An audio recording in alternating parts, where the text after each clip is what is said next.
Hello and welcome to your overview of the donor's donation history screen. From the main donor screen, you choose a donor, and on the right hand side, this little pound sign button says donations. Click it once. This then brings up the main donation history screen where you can view any past donations in this financial year, and you can also add single donations for this donor. So looking at the top grey bar, you can see that it shows you the donor's full name. It also shows you their status is set to current here. They have a start and end date. This must be a valid date period, so it starts with the donor's start date, which is when they signed their declaration. The end date, if they're current, will be set in the future at some point, so as you can see here, 2069. If they aren't current at the moment, it will be the date of their termination or deletion. Moving across, you can see they're marked as a taxpayer, and the amount total here shows the running total of all donations for this donor within the current financial year.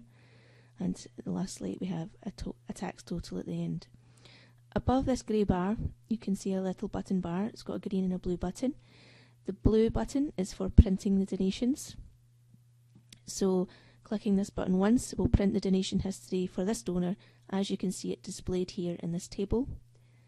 If you click the green New Donation button, what this does, it adds a new row for data entry at the top of the table.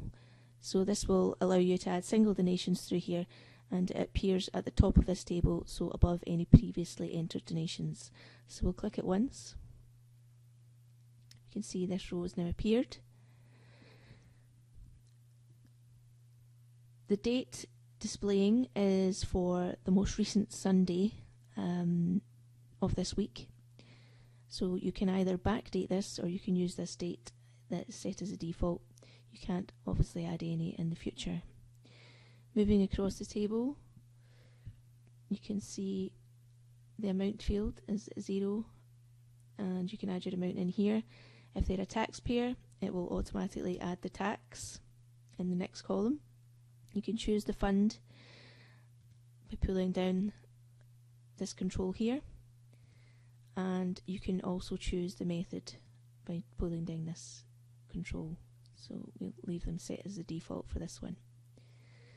If you've made any mistakes when you've been entering that information, you can quickly undo by clicking this little icon here, and that just takes away that row that you've entered without saving it. If you wanted to save your single donation, if we put that back in quickly, you would have to always click at the bottom the green Save Donations button. Nothing will save until you click this button.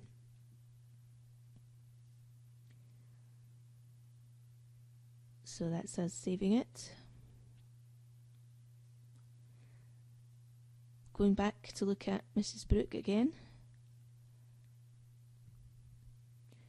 we can filter this table that we're looking at slightly by toggling the columns.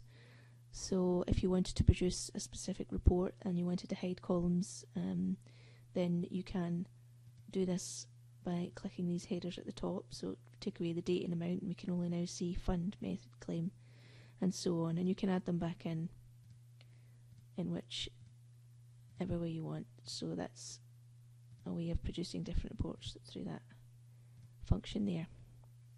Let's add them all back in.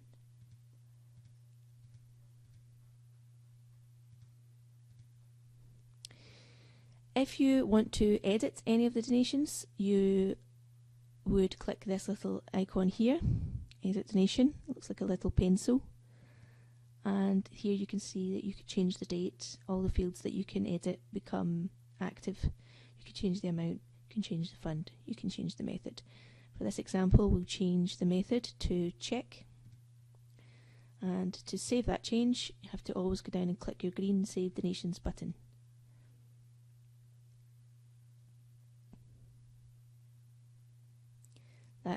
When you click the green Save Donations button, it does take you back to the main donor screen. So just to mention, as well as the edit, we also have a delete icon for each donation. if you decided that you didn't want this donation after all, you can delete it from this person's record. Clicking the little delete, it turns the whole row red, so it's not actually been deleted yet, it's just marked for deletion. Again, if you changed your mind, you could do the undo, but we want to delete this one, so we'll click the little red delete icon. It's marked for deletion, and again click the green Save Donations button.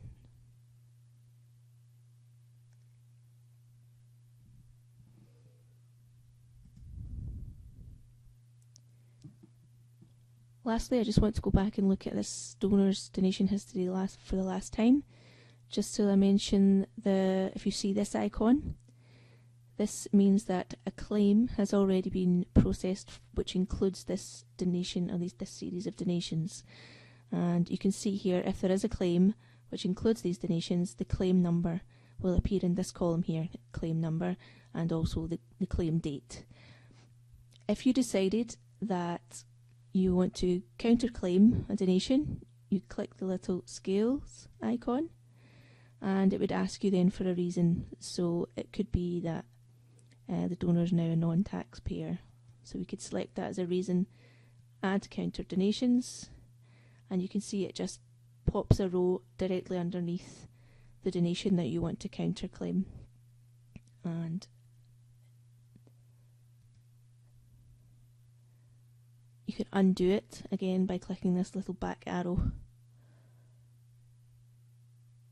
Okay, so I think that's all I'm going to show you just now about the donation history for the donor.